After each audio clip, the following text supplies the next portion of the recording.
Dani and Tay, and we are heard. Hi guys, welcome back to Heard the Podcast. I'm your host, Dani. You can follow Heard the Podcast on all social media platforms. That's Twitter and Instagram at Heard the Podcast, HERD the Podcast. We're on all podcast streaming platforms, and I am joined by a very special guest.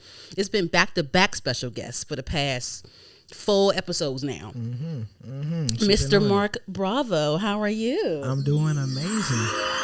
Thank you for joining Heard the Podcast. Thanks for having me. It's been a long time coming. How did we even meet? I don't even remember, child. I don't know. I want to actually hear the backstory of like what led you to reaching out to me. Child. I'll interview you I'm first. so mixy. I be meeting everybody and I just be forgetting how I met you. Huh. Yeah, because You reached out to me first, I feel like. I did. Maybe. But I feel like we met in person one time before, but I just don't know where. Huh. Or, okay. You know what? I had Apo on the show. Right, and then I reposted. And I think you reached out to me, and then we got to talking and stuff. Okay. And then, because you have that creative house movement. Right. And the thing is, I was like, I want to see what that's about, but I want to talk to him first. Get to know him first, and then jump into it, because I don't want to just be a whole big group thing where I'm like talking to all of y'all. For sure. I want to trickle it down a little bit, because I got to know Apo, and That makes sense. Yeah, you actually have the highest view video on the Creative House page. Really? When I reposted it. Yeah. The freestyle? Yes, the freestyle. Yeah. Okay, how'd I look with the headphones? Do it look weird? Okay, so you started the Creative House, which is a collective of different rappers and singers and things like that, and you created a YouTube series. Yep. We'll get into that in a second, but let's play a little game. So I usually do like little games and stuff, and I like that.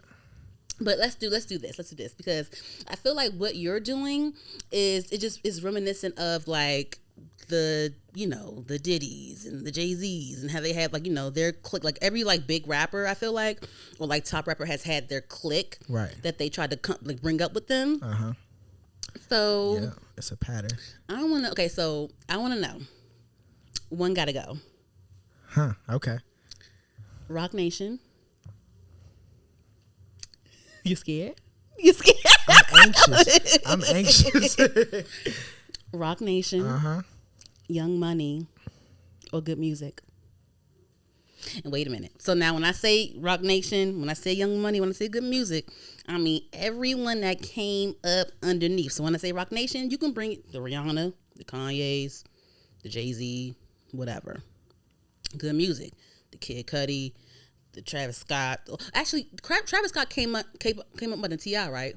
But I feel like he was on the Cruel Summer album, and he did some good music stuff, whatever. So anyway, so let's honorary mention. So yeah, when I say good music, I mean like the Kanye's, the Pusha T's, the Travis Scott's, the Big Sean's, the 2 Chainz when he had his little stunt with them. For sure. Young Money, of course, Nicki Minaj, Drake, Tyga, Lil Wayne, So one gotta go. Rock Nation, Young Money, or good music. Good music's got to go because I still get Kanye West with Rock Nation. That's the only reason. It's too many heavy hitters on Rock Nation, and if Kanye only on good music would have made it hard. But if he in Rock Nation, then really, Rock Nation, so no one else, not even Kid Cudi, not even Pusha T would help you pick good music. We talking about The Rock. Like, I don't know if everybody understands how big that was in New York at that time. Like, we talking about The Rock, and we talking about Young Money, the reason why we have music now. Just about. So okay, I respect. Yeah. I respect cool, that. I respect that. I appreciate it. So what about Rock Nation though? Like, so Rock Nation at the time where we just was able to actually go back from the people from this generation who didn't see it and the genius and kind of see what the effect was. And Rock Nation's the reason I started making music, because when I go to my Uncle Charlie's house, I would go into his room. Oh, you got an Uncle Charlie? Yeah, a lot of people do, surprisingly. Yeah. It's a black thing. So I go to my Uncle Charlie's house, and all over his walls, Dipset, everything. Beanie Siegel on the walls. Where he from? Where you from? DC? I'm from Maryland. From Bowie, Maryland. I was born in North Carolina, so like North Carolina, Maryland. Yeah, but my family's in Camden, New Jersey. So like they were in the New Jersey, Philly, New York era when Rock Nation was out. So going to his house and like they made movies and they inspired me in terms of when it comes to film. on Rock Nation. They have Rock Nation Sports, and you know my little brothers are kind of working with them too. So it's like Rock Nation. They are Dame a whole Dash web. still under like the Def Jam Rock Nation clique when he did like the Paid in Fulls and he did his movies and stuff like that. I'm sure he was still affiliated. He did Paid in Full and he did something else. He did State Property. Yep, State Property. Yep, yeah, I watched that one the other day. Yep. So as they got into film, that's more of my lane. So that's more of where I respect it. And then Young Money. No. Everyone is Lil Wayne nowadays. Yeah, everyone is some. Lil Wayne got a lot of sons. Lil Wayne. He got a lot of sons. Yep, and then you have under him Drake and Nicki, and like, and this is not even what they're doing now. What they did back then was crazy, and then it still trickled to the fact that Drake and Nicki are still the best two in the game. I feel like people should put respect on Tyga name. I feel like Tyga stay with a hit. Tyga's the first one I heard from Young Money besides really. Wayne. Yeah. Tyga's I liked Tyga when he first came out. It was a song like She Don't Know Me By My Name, She Just Know Me By My Aim. That's when he first came out. And then he had the lime and the coconut. Lime and the coconut twisted it all. That's when I met him. Yeah, I was a fan of Tyga when he first came out, and then he went a little too commercial for me. By the time they was at the Look At Me Now. And you know those. That's too commercial for you, even with the deuces and the little the fan of a fan. That's too commercial for me at that time. I'm actually starting to like commercial music now, but I was one of those kids that just wanted to be different. Well, I felt like I was different. I think we all had so I felt like I had to be more different than what I even was because I just felt so different. So I love liking artists that people didn't know. Yeah, me too. That was my main that was thing. My thing. That was my until this day. Like my favorite rappers are like most people in my generation. They don't know like a good like 3 of them out of like my favorite rappers. But just name them. Let's see if I know.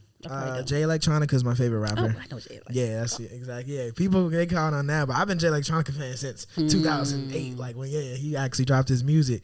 So a lot of people didn't know, but now they know. Max B, that's one of my favorite rappers. The something God. The Wave. The Wave God. The Wave. Yeah. See, okay. Yeah. See? I know a little so like he inspired my confidence. When you hear Max B talk, you feel it. Like you feel it through the phone. Is he still in jail? Yes. Okay. Yep. So yeah. Is he there for life? Him when he's what out. He do? He kill somebody? He'll be coming out eventually. I don't know exactly what he did, but he'll be out eventually. I'm gonna meet him, but I don't know what he did. And Q-Tip's up there. My favorite rappers. So everybody knows Q. Who else? Scarface. A lot of people don't listen to Scarface music, but he's one of my favorite rappers. And Earl Sweatshirt. Oh, when he was coming up. Yep. I'm thinking about that. See, I'm an eclectic girl. I may not look like it, but I do look eclectic. I do look eclectic, but I have an eclectic taste, so I know it's a little. You know what I'm saying? You know for sure. I like commercial and I like the little underground. So there you go. Yep. Yeah, and I got a lot of underground artists I listen to for sure, and now I'm starting to get more into commercials. I used to be really into. Well, I'm still into Tyler, but when he was underground, I was like, yes, I know Tyler. You don't know who he is, but I know who he is. Yep. You're not cool because I know real music, and you don't even.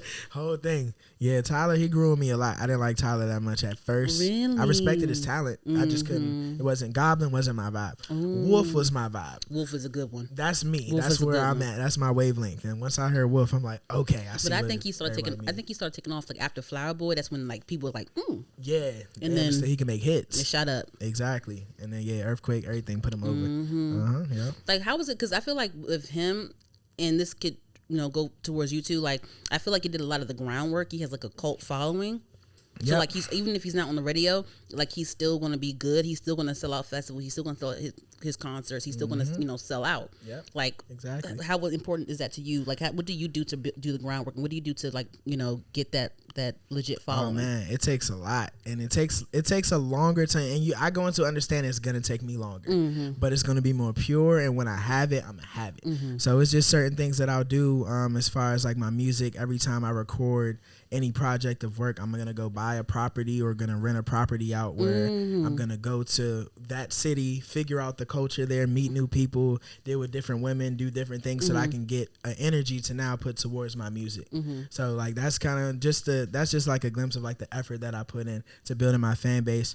I like to go street perform. For those who don't know, if you look at my page, I've seen some Only Vibes. Shout out to Only Vibes. I see some Only Vibes street freestyles that you've been doing. Exactly. Yes. So shout out to Only Vibes. That was so a couple of street freestyles, and we've gone with Creative House on tour. We street performed in New York. We street performed in DC. We'll be heading to some beach at some point at the end of the summer. We've done Atlanta. So I street perform. I make sure I get at least I make at least 5 new fans per day. You know, someone told me a few years ago, if you make one fan a day at the end of the year, you have 365 new fans because you've done it once a day. So just certain things like that, y'all can take that gem for sure and use it, apply it to yourself. Yeah. That's how you build a cult fan base. And it takes longer, but once you have it because you don't want to rush too quick and then you rushing down the same pace. So you don't care about, you said like you don't too much care for commercial stuff. So you don't care about like radio and like what, so cause you know, every time award season comes around, you know, different people, you know, getting their feelings and, you know, rightfully so. I understand if you care about it, whatever.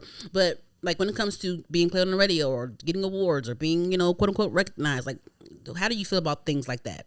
IDK's kind of changed my perspective where it's like I do understand it's just more effective for all the work that I've put in to attempt at commercial hits. It doesn't have to be the full scope of my album as long as it fits within my vibe. It's something I'm very comfortable with at this point because I know how to write music. So rather than just stray away from it just because I feel like it's the edgy, you know, grunge thing to do, now I tap into it, and I've been working with a couple of artists who really helped me making a couple of commercial hits for like my next project, but it's still going to sound like me. So it's really a matter of finding commercial but for yourself, not like taking the whole commercial blueprint and like making a song that sounds like all the other songs. How did you get to that mindset? Listening to IDK and just watching him transition to the K Tronada album, that's gonna be in every Forever 21 around America, around the world, honestly, and that's where it was really going to take him over that hump. And a lot of people wonder how to get over that hump. A lot of times it is doing more commercial things, and you just have to use it in a sense where you still have your self of identity. So like for you, like how do you still keep your identity? Like what's something that you still keep your identity with? I keep my identity by not putting on facades. So I'll do things I'm naturally interested in and figure out how that could relate to my fan base so that I'm not faking. So I don't have to wear a certain thing when I go somewhere. I can always, with each album, I can take on a new persona. I can take on things because I know that I'm not faking it. I'm literally being me. So you're going to like what I'm doing for me. If you hear that I'm putting on a show with all black women, you're going to come to it, support the black women, and you're going to like because it's something that I'm doing. It's not a matter of like just me putting on a facade of something. So that's how I stay true to myself. I staying true to myself. When you say that, it reminds me of like people like Rihanna or Kanye West. Like they have like a certain aesthetic for every project. Exactly, and they're able to do it because they didn't say, "Oh, I'm Kanye, I go hard, I'm street." And then now when he changes over, everybody, "What you doing?" Like, you know, so he was always himself. So people are like, okay, Kanye West project, what's he on now? Rather than what's he on now, Kanye West project. Like, you know, you want the order of it to be your or, and that's the cult fan base. That's what Cudi did. That's what Cardi did. Like, they can kind of be themselves. So Playboy Cardi or Cardi B? Playboy Cardi. Yeah, Playboy Cardi. Yeah. Thanks for clarifying. Because he's doing some. No power to him. He out there looking like Joker now and shit. And, and I mean, listen. Yeah. You know what I'm saying? He can look like Batman on the next album, and people gonna like it. And this is what it is. Yeah. This is Playboy Cardi. Exactly. That's what I'm saying. You gonna like Cardi whatever he does. So that's what I like to do, and I found a lot of success in that. My label, we understood that was the path that I should go. AMG. Alta Music Group. They're from out of Rockville. They're now based in York, Pennsylvania. Oh no, that's right. How'd you link up with them? So a couple years ago, when I got out of school, when I was in college, I became the biggest artist on my campus. And you went to Eastern Shore? Eastern Shore, yes, ma'am. And then when I came back home, I applied everything that I learned in school to become the biggest artist on campus back at home. And people were kind of asking where I was for the last like 4 or 5 years. So you performed on campus? Like you did things on campus? Oh yeah, I did. What you do, like showcases and stuff? Yeah, I did showcases. I did street performances. I threw shows. I had a viral video when I freestyled in our radio station, and it got over like 1 million on Twitter. You gotta send me that. Yeah, for sure. Yep. And then it got reposted by DMV Music Plug, and that's where I got like a certain start of my following from back home. But I'm still at school, and I was in a group called the Scumbag Boys way before I went to school. The Scumbag Boys. Yep. The Scumbag Boys. So you've been about this clique life for sure. I mean, it was a rap group. Yeah, it was a rap group, and we used to tour. I was the youngest one in it. This is back when like Fame Reek and Big Flock were together rapping then, and we used to be at the studio with them, Scheme or Die, everybody, and I was just like the young boy who could rap. And I ended up making, hit songs there with the Scumbag Boys. So when I went, we toured a little bit, and then I went to school. And everybody's all right, what's up with Bravo? Where's he at? I dropped the project in school. It went dope, went viral on campus. At home, a lot of people heard of it. And so, by the time I got back home, I had a lot of people were waiting to see what I was going to do. And after a year of me being home, AMG reached out to me, and they're like, yo, we love everything you do. We're going to post you on our page. And once they posted me on my page, I asked them, I saw they had a management label. So I was like, let's talk about it. Like, is it something that that we can collab with. I like to give trade-offs. I like to add value as well as extract value at the same time. So that's something we found that we could do. And, we came to an agreement on it. And, we have a management deal at this point. And they've been helping me curate my music, my social media, my styles, everything that I wanted to do. They've helped me accomplish. And they don't do it for me, but they send me in the right direction to do it so I understand to do it myself. And, that's AMG has been really, really helpful to my career and everything I've done. And I appreciate them. It's been about 3 years now, 2 to 3 years that we've been doing everything. People can see, they can see the effect. That's good. I feel like everything you post, because I did my research. I feel like a lot of things that you do is very intentional and it's smart and it has a purpose. So let's get into the creative house. For sure. And so tell me why you wanted to do that, and tell me how you acquired that. So when I got signed, we dropped my album, and it's called Allure. Got 500 million streams. I mean, not 500 million, 500,000 streams. And as an ode to my city for showing me so much love, I wanted to then go into my film mind, because I already had been prepping. I took film in school. That was your major? Marketing was my major, and I did film and entrepreneurship as my minor. Mine was graphic design. Oh, perfect. There you go. Yep, and that's why I understand. That makes sense now. What? With your art that you post. So that makes sense. Yep. But so where was that? I forgot the question. That's a great.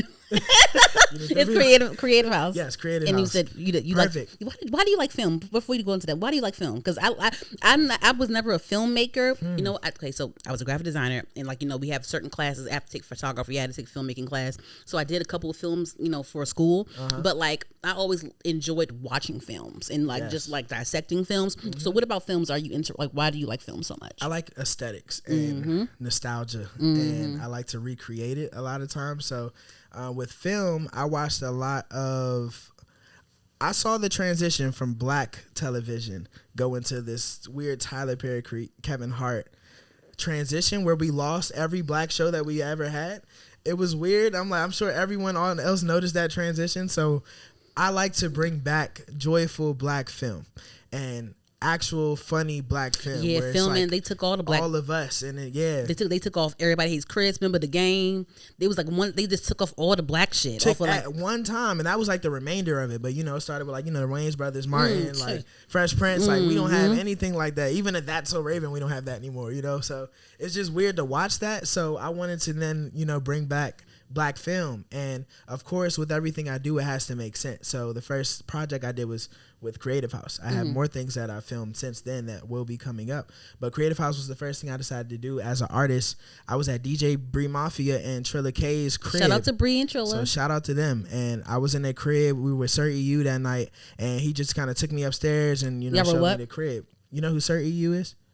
Oh, he's an artist. Definitely, he's really cool with Bree. You should definitely tap in. But he's one of DC's best artists, and he took me upstairs, showed me their house, and it was a bedroom in every room of the house. Living room, dining room was a bedroom there, and I was like, this is is all creatives live here?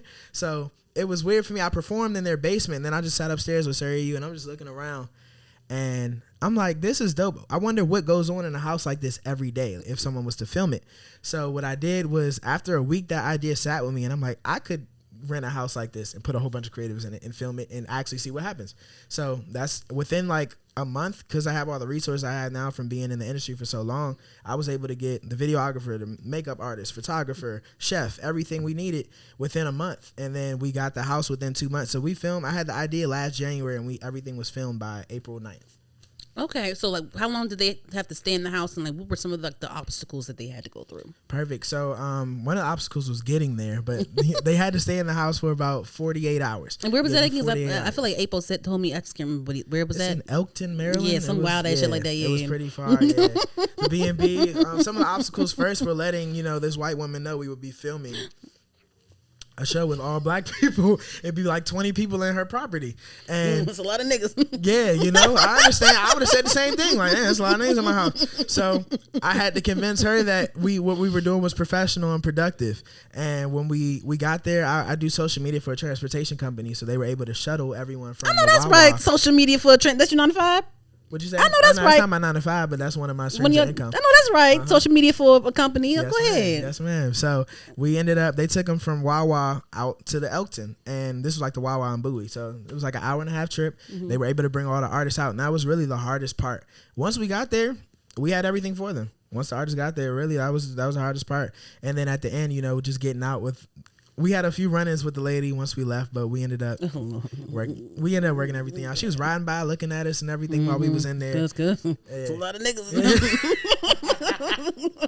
For real. So, and you gotta make sure her shit right. Shit. Yeah, everything was cool. Ended up working out. We ended up getting access to the basement, and she let us use everything, and we filmed everything within 48 hours. And it took about a year to edit the actual show, get the sponsors ready, get the promotion ready, get the photo shoots. Wait, so how ready. long were they there? How long were y'all there? We were there for 3 days total, but they could create for 48 hours. 3 days. 3 days, and people still think we're in the house today. Yeah, they hit my because the way you rolling out shit. Yeah. Yeah. So they had 2 days to create something. They had 2 days to create the best content they can make. And it's not just one thing. Just they have to make an impact on all the judges. They didn't know who the judges were though. The judges actually were all the resources: the photographer, the videographer, the people who could see stuff that I couldn't see at all times. So they can make. They can do a photo shoot. They can do a music video. They can make a song. We had a studio upstairs. They can do a vlog. We had a podcast in the middle floor. They can do a vlog with the chef, like just trying food, like a mukbang, like things like that. Was Kendra part of that as well? Kendra? Didn't Kendra do the Creative House? Or I feel like I saw her on the Creative House page. The singer Kendra? I think I did. Kendra? I don't know. I know Kendra. And Zoe the Poet, I know Zoe the Poet, but Kendra wasn't a part of that. No, it wasn't a part of Creative House. Okay. It was only the only women that were Big Dame, Empowering, Relia. Okay. Yeah, but yeah, they could create anything that they could, any amount of stuff. You could send me one great thing. You could send me 5 things, however you want to do. And we just all sat down the last night. It was about 12 hours. We were all trying to figure out. We had like 5 different winners at one point, so that we had to seep through and before we got that one winner. What were the prizes? The prizes were. There was 10 sponsors, and they were each giving like the thing that they did. So if we had like a t-shirt company, they were giving a t-shirt. If we had a podcast company, they give a podcast. And I gave personally $250 of my own money to the winner. Oh, no, that's right. So what did you want them to learn from that in that time frame? And what did you want them to learn from the time frame? And why they needed to create something within that time frame? No one's ever asked me that before, which is a great question. I wanted them to understand what it took to produce content at the level that they want to go to, and the type of creativity and the type of competition, even though they're not in the same room with everyone they're competing against, that they're competing against people around the world, and they have to still have fun, keep their identity, and be able to create within that short span of time. And a lot of artists, some folded under the pressure, some excelled under the pressure. Our photographer has a whole career. He quit his job, everything from Creative House, and realizing he can shoot 12 people in one day and edit the pictures and get it back to them. From that, he now has a whole different job now where he's doing everything, was able to quit his job. So shout out to Phil. Appreciate you. He's at Greenhouse Studios now. Shout out to you, Phil. I'm about to go to. They be at Greenhouse Studio. That's right. Because I'm about to be at they having some community creatives is having something on Sunday. Yes, I heard about that. Yep, yeah, exactly. So they're doing something there. Yeah, yeah. Phil, he just finished shooting with Drew Hill about a week ago. Drew Hill, who dug them up? That's the type vibe we be on too. But yeah. We just shot with Phil yesterday, and shout out to him and our chefs. We have Chef Sticks from Creative House. He's doing his own thing, cooking a lot now.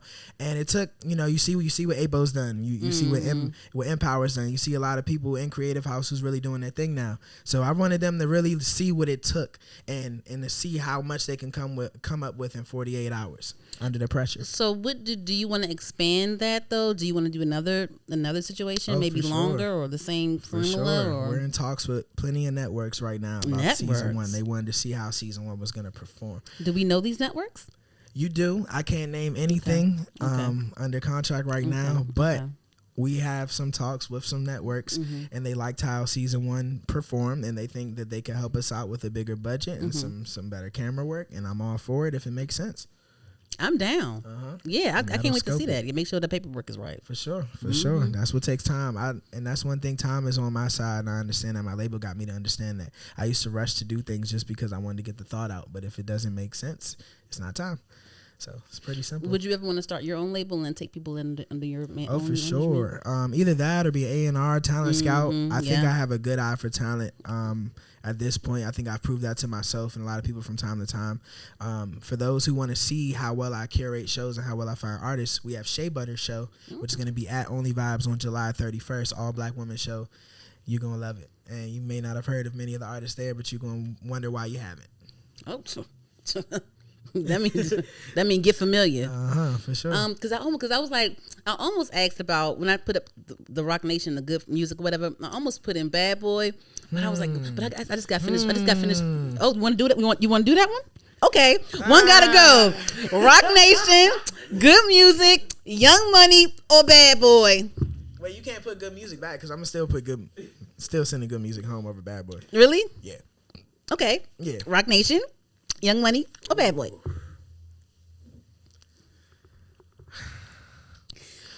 I'm gonna wait to comment after you pick. I still have to send Bad Boy home because I don't know what they're doing now. Yeah. Listen, that's the thing. Go ahead, finish. The longevity of it, from a longevity standpoint, I don't think they had the same impact as Rock Nation or Young Money. You know what? I think I'll say this. Bad Boy has a lot of impact because you can still play a Bad Boy record, like any Bad Boy record from Kim or Biggie or whoever, and it has impact.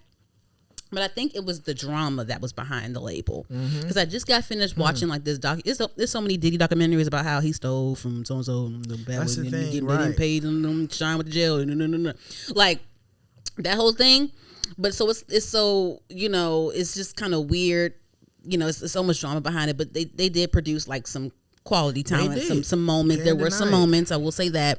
But just judging by that, are you ever afraid to do something like? Are you ever afraid to start your own label? Are you ever afraid to like take someone under your wing because when business gets involved, it's like it's kind of shaky situation. So like it's crazy dealing with a lot of people. The Creative House showed me that. It's not something I'm afraid of. I'm always anxious with anything I do because I care and I want it to go well. But I'm never afraid. Even if I'm nervous, I'm going to do it nervous if I think it's the thing that I need to do. Really, I answer to my callings. I don't really like to put in my personal feelings into it. So, I would be open to it. If it makes sense, I'll be open to be in Talent Scout. I'll be open to tour the world and be a rapper. I'll be open to do film. I really just do everything I do well and to a point where I'm open to what the universe has for me. Yeah, I think I want to be do some type of A&Ring or whatever. But I'm not really musically talented, but I feel like I have a good ear on certain things, and I feel like I have suggestions when it comes to marketing and rolling out and things like that. So I think A&Rs are really cool because A&R is pretty, and I feel like it don't be enough A&Rs nowadays. Honestly, it doesn't, and that's why you can tell by the product. You can tell why we know what's coming out now. I feel like there's not a lot of A&Rs. There's no one in the studio saying no. Yeah, it's don't put this throwing out. The shows or the rappers. That's really all it is now. And the investors, that's it. So how do you feel about female rap nowadays? What about it, like specifically? Just how do you feel about it? Just how the female rap is going. Like, how do you feel about it? I'm just curious. Because from you, like, dealing with different artists and stuff, like, how do you feel about female rapping? And also, I'm curious to know, like, how would you deal with a female rapper if you had to A&R them or give them advice at the Creative House or just, things like that? Like, how do you feel about that whole situation? Female rap as a whole? Just right now, as it is right now. I'm just curious. There's no right or wrong answer. Wax, I like Doja. Yeah, I'll definitely say I haven't really thought about how I feel about female rap as of recently. I will say there's a lack of substance in it in mainstream, a lack of coverage in it in mainstream because there are a lot of female rappers out there. And for those who like to get spoon-fed their music, you won't find many with too much substance. It's more of like McDonald's microwavable content. That's what I'll say. Now the singers, okay, go ahead. Amazing. Like who? The singers, as far as I'm gonna name the people that I'm around, like as far as Empower, as far as Solar System.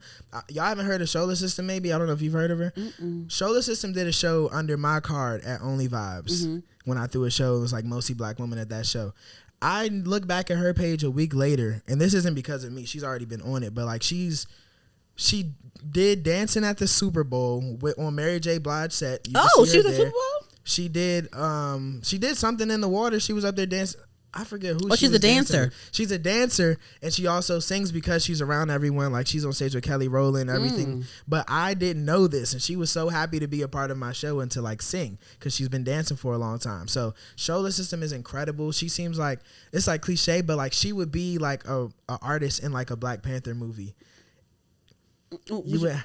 Like with her aesthetic, you have to. Okay. It's like she's like a futuristic looking Black woman who wears a long pea coat, like for certain performances. Like she's cold. She's so cold. Okay. We have I'm Kayla. I think she's she was the singer in Creative House for everyone to use when they made music. I'm Kayla. I think is insane. She's from North Carolina, from around where I used to live. She's really, really good. There's Sing It. Her name's Naomi. Her online name is Sing It Like Naomi. She's really good. With her music, I love her. We have Baby Alms in Creative House. She just joined Creative House. She's amazing too. So those are some of the names to look out for. Oh, Young Auntie, she's gonna be on my album. Young Auntie, that sounds interesting. What did she do? She hadn't recorded a song before, and she came to my house singing.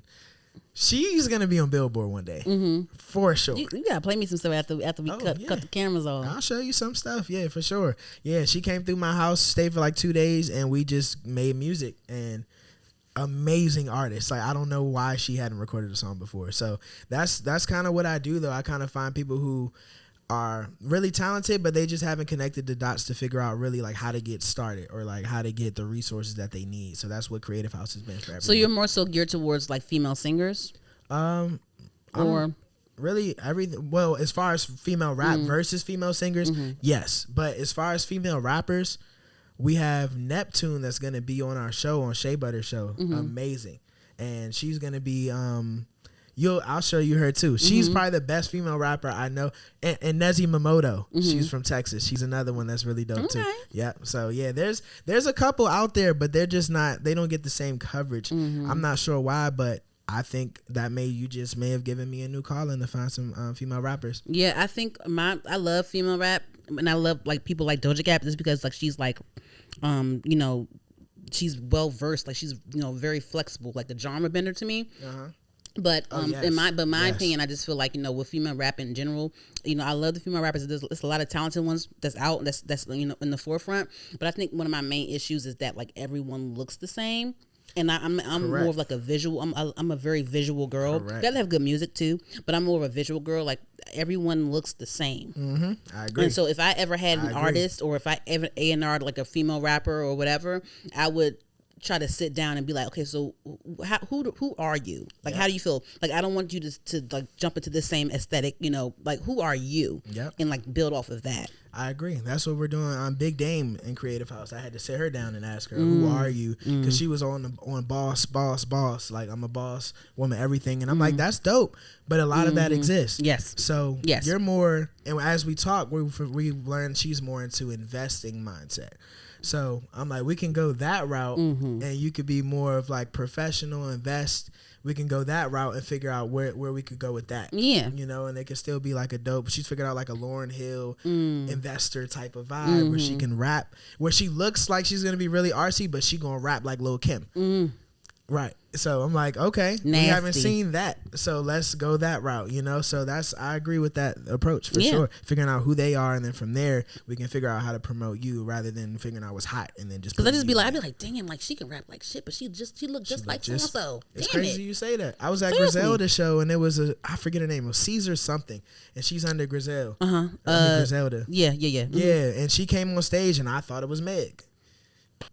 I just feel like I just want some variety when it comes to the aesthetics of these rappers. Right. Yeah, some sense of identity.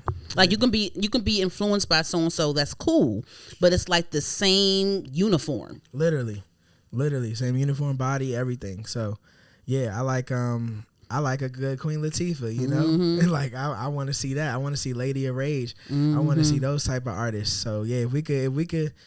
And if I could be the person to help fuel that, where I could find some of those artists and really bring them to the forefront of the DMV, because I think that's one thing that's missing in representation.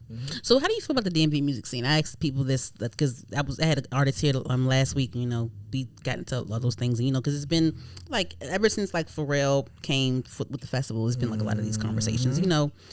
So how do you feel about the DMV music scene? People, did you see what Pusha T said? No, what did Pusha T say? It was something like it was something like saying that, you know, we all need to, like, the DMV area needs to unite more, like including Baltimore, including the Virginia area. We all need to unite more because every other city, every other state has their own infrastructure. Right. You know, LA has their thing, New York has their thing, you know, so and so has their thing, Atlanta has their thing, and, like, you know, our area doesn't really have that, you know, that push, that thing that we can, you know, call ours type of thing. Yeah, I think people don't know when. So people want to be Atlanta and they want to be those places so bad, but they don't know when it's time to do it or how to do it because they haven't gone to see it. So me, like, traveling and seeing these things, that's why I did build something like Creative House, and I'm gonna make sure I come see you. I'm gonna make sure I go see Only Vibes. I'm gonna make sure I go see The Factory. I'm gonna make sure I see DJ Damo. I'm gonna make sure I see Pusha. And we, within that, I make sure anyone that's coming up, we talk and we link up and we take trips and we do things outside of the music where we have like a respect of who everyone is. And also a lot of people who are tastemakers from the DMV are not on the forefront. Like, they're not there a lot of times when we are throwing these big shows. What do you mean? We have like, successful what do you mean, events. like tastemakers? Like Tastemakers, like the radio stations, the bigger artists, the bigger A&Rs, the bigger photographers that they all get big and they go to these states that we just named and they don't leave an infrastructure here before they go. And I think, and then they give a take on the DMV and its state. But I'm like, I don't know if you can name the artists that are in the scene currently because we don't see y'all on a day-to-day. So Bree's on our cooking show that we have coming up. So shameless plug. So but you got a cooking show coming up? We got a lot coming up. Part of the Creative House? We got a lot coming up. She went to the house? Yeah, she was no, this was at a separate property, but this is under Creative House production company where we're going to be filming different shows now. So that's kind of the idea that we went earlier. But you know, we were talking about tell me, you didn't invite me to a little episode. We can make it happen. Yeah. Go ahead. So you know, she got into it with True Laurels a little bit about how he made she got into it. They had an argument. In a sense, I love her little stats. So, yeah, she got into it with True Laurels. She always into something. Man. I know. Yeah, she's on AMG too. So, like, you know, I know a lot. Me and Bree, we see each other a lot for sure. But we talked about with True Laurels and her. He said how the DMV has one sound, and you know, he was kind of giving an old take on the DMV, and she was like, you don't know what we did this year. Like, she kind of named through everybody. She talked about how we went on tour, how she was on tour, how she was just kind of naming what everybody did, how what 4K Michael and them did, how B More and Bill Carl Boomer, like she went over basically everything that was kind of going on. It's like we had a great year because we were in the midst of COVID. She felt like we did the most out of a lot of these cities that a lot of people compare us to, but that person, the True Laurels guy, so I'm all over the DMV as you see, like on my page, and I collab with a lot of people. I've never met him or seen him in person. What's his name? True Laurel? Yeah, True Laurels. Yep. So yeah, much respect to you for everything you do. I'm not too familiar with him, but I just don't see you. I would like to see you, bro. Like, if you want to reach out to me personally, I can clip this up for you nice on my page and tag him. Yeah, that's fine. I would like to see you, bro. I would like to link with you. I would like to talk with you about what we can do because I'm here and we can implement it. And I think people talk about ideas if it can't be like implemented in the moment. Like, all right, let's figure out what's wrong. Let's make it right. And then, that's wrong. Let's leave that how it is and move on. Like, nah, if you see a solution, let's implement it. I'm very direct with that. I have a question. What's up? Depending on okay, so we'll see, but okay, I'll ask you. Okay, so I recently collaborated with Bree. She curated a show at Songbird, and I contributed to that. I was the host of it, and I helped book a couple of the performers. You did an amazing job too, and thank you so much. And there was this there was a little situation going on, but with I paid, I got Zariah, and we got Whitney Chantel, so we paid them both. They did phenomenal. And there's been this thing about artists, because there's a lot of DMV collectives, and there's a lot of DMV underground lineups. Everyone throws a show nowadays. You know what I'm saying? Which is cool. And some people, they have a lineup, they may not pay the artists You know what I'm saying? Some people have lineup. They say, oh, you have to sell these tickets to get such and such, whatever. Some people have a lineup and they just pay the artist and they just throw the event and, you know, they make the money from their event or whatever. Right. So sometimes, you know, there's some people that are, you know, down for paying artists and there's some people that aren't. Some people think that, you know, the artist needs to have a certain following before they can get paid. They need to, you know, show their worth of them, why they should get paid. They need to, you know, be able to sell tickets to, if they get paid or whatever. So how do you feel about that? Like, how do you feel about artists getting paid? Like, just maybe like, you know, underground artists, you know, things like that. Like, how do you feel about like that whole scene, that whole lineup, throwing shows and, you know, compensating artists and things like that? It has to make sense. So you're gonna have to produce. You can't ask for 500 and then you have one person show up to get $120 ticket. That just doesn't make mathematical sense. So you do have to bring value to a certain extent. However, some artists are more valuable than the event is, and sometimes you may have to. It really is really all about what makes sense. Because there's so many ways you can do it. Like sometimes with me, if I'm having limited ticket sales and I know I have a big artist I want to come through, me and Really Real from New York, we're going through this right now where I want to pay her slightly less, but I'm going to compensate it in value. Negotiate. Exactly. Like there's trade-offs a lot of people overlook. So we just did the show with Caitlin Clicks with Photo Shoot Day. She wanted to pay the artist, but the artist didn't have a big enough following where they were going to bring people out to pack it out. So what we did was we got them a bag, like we got them goodie bags where every sponsor at the show put something in the bag where they got over $100 worth in merchandise. So, and then they got photo shoots as well from Caitlin Clicks. So it really... And all that together is like a $300 value thing because she charged like $200 for her shoots. So it has to make sense with trade-offs. If you can't try to pay your artist in value, if you know that artist is going to really help your event. And as an artist too, you got to understand realistically where you at. And I'm going through it now with like me and my label figuring out the right price for people to still accept me. And I feel like I'm getting what I need.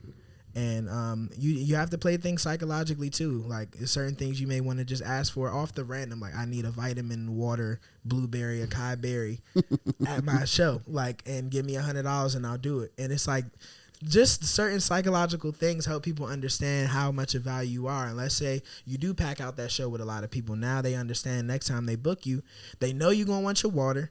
They know you're going to want at least 100 and then you negotiate from there. So it's really give and take. And I think a lot of people should really study business more because I went to college for business marketing and some people don't understand the concept of profit margins. They just think I'm dope.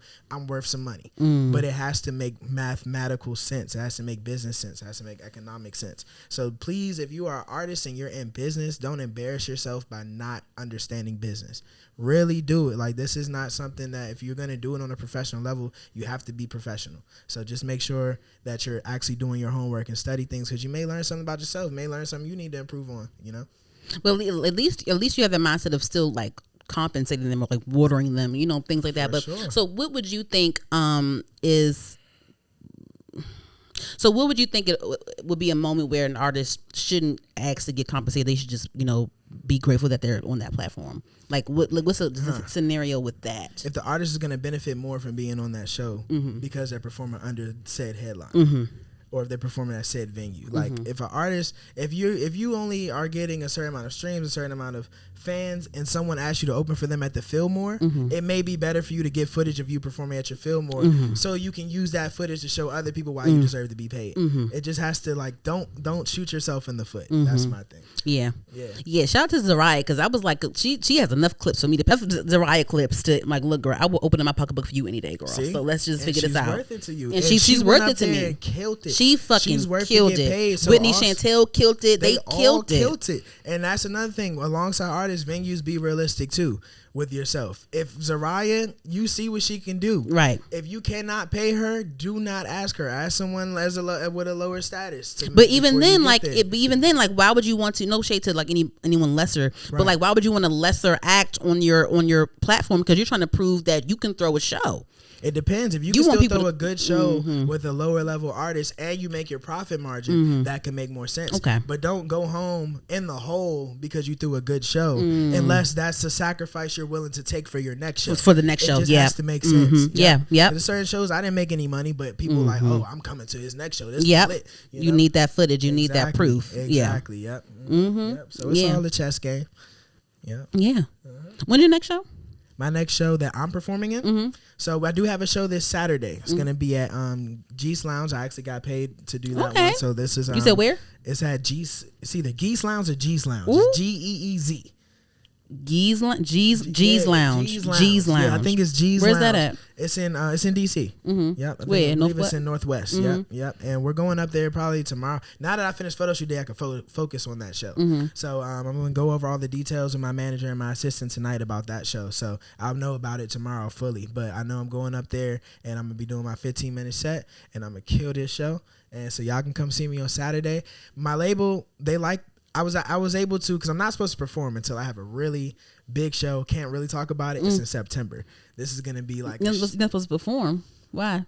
So because when you have something of value, you can't give it out too exclusivity. much. You have to get to that point of exclusivity where you close the door and people have to wonder what you're doing a little bit and to build up that. So, that's what we've been on right now, just making sure we have all our T's crossed, I's dotted for our next season and campaign. I want to know. Can you tell me off camera?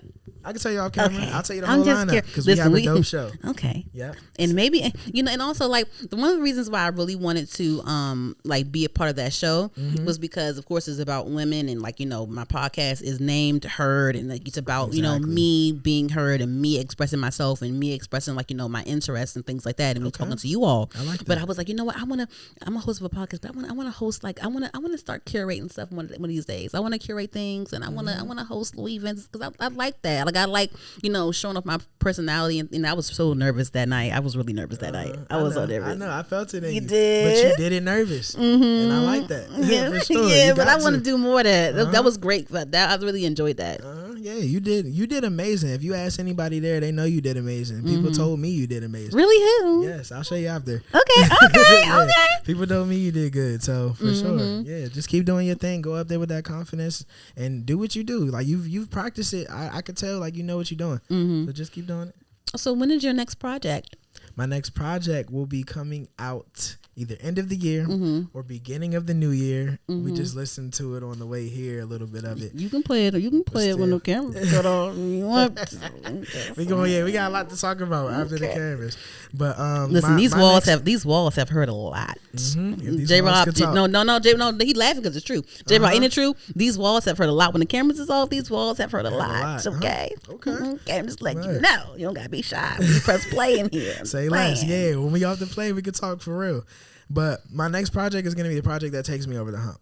And this is why I'm giving my odes. I'm really excited for you. Thank you. I appreciate it. We planned a long time for this. And this is why I'm giving my ode to my DMV, to the DMV that, that really made me me. And I'm doing my walks. I'm doing my rounds, making sure everybody gets to know who I am. Everybody has access to me during this time. Because after that album drops, I'm going to be here. But I'm gonna be busy. What are your goals though? Like, what are your goals in success? And when it comes to your reach, or when it comes to you working with other people, and what are your goals when it comes to your music? Down the line. As far as my music, I want to be able to tour twice a year. Whenever I drop a project, but it doesn't have to be a commercialized project in a sense. Like I blueprinted that after Currency. I watched Currency a lot where he'll drop a project and he'll just be able to tour a couple times a year and come back home off that. And I want to be able to do that as far as my music. And then in my off seasons when I'm not touring is when I want to focus on film and A&R and scouting. Yep. So you would want to put a movie out one of these days? Oh, it's already in the works. So Creative House, we filmed. So people gotta understand, we filmed that show, and we stopped filming last year in April. Even though we were editing all of that, that wasn't the only things we were working on. We've been working on a lot. So that was just my first thing I wanted to do because when I branch off the things, it has to make sense. So I merge it with music. But, you know, and after this, it's going to start to merge into my actual ideas of where I want to go with film.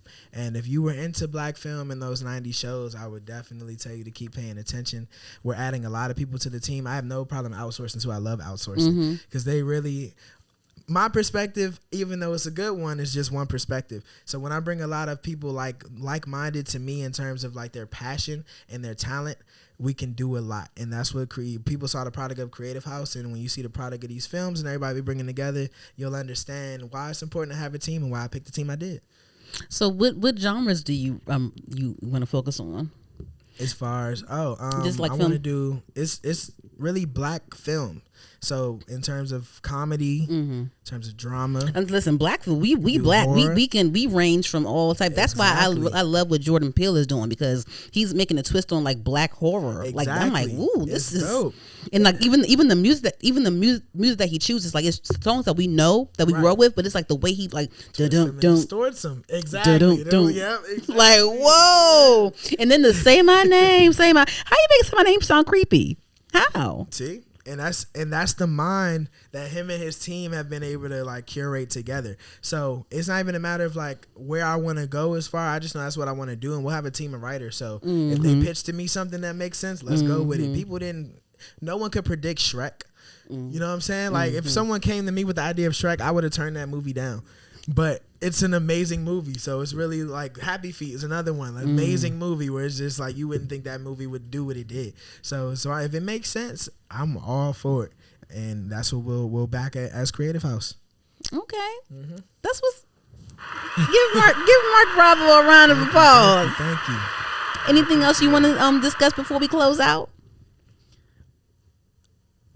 Season 2, if you're interested in Season 2 of Creative House. Where can they stream it? You can you can stream Season 1 of Creative House on YouTube. Creative House TV is our channel. If you search Creative House TV, Creative House DMV, or just Creative House, you'll be able to find it on YouTube. Or the website. You have a website too? Yes, the website is amgmusic.org/Creative House. You'll be able to see everything on there. The link is in our bio. The link in bio. DMV, on IG. So we have that. If you're interested in Season 2, that's also in that link in the bio on there. So and then I would just tell people to pay very, very much close attention. If you were wondering what I'm going to do after Creative House, we're getting started very soon. Where can they follow you? They can follow me at Marc Bravo. Marc is MARC. Bravo. You can put that in Google and you'll find all my social media on any social media platform. Listen, you can Google her the podcast too, because we come up. Look, we official. You know what I'm saying? Just put it on Google. Marc Bravo, MARC. Yeah. All right. Well, thank you guys. Thank you, Marco, for joining me. Sorry, Marco. Marco's a nickname. I'll take it. Because I thought of Marc and then Bravo, and I put Marco. It's stupid. People do it all the time. It's a nickname at this point. It is? I love it. Yes. Okay. Yes. Thank you, Marc Bravo, for joining me. Yes. Let's schedule like a Creative House talk as well. We can do that down the line whenever it makes sense. For sure. But you guys, thank you guys for listening and watching. I'm Dani, your host. You can follow me at Herd the Podcast, HERD the Podcast. We are on all podcast streaming platforms: iHeartRadio, Spotify, SoundCloud, Apple Podcasts, all those places. We're on YouTube, HER'_D the Podcast. Make sure you guys like, comment, subscribe, tell a friend, all those good things. And thank you for listening. We out. Bye. Peace.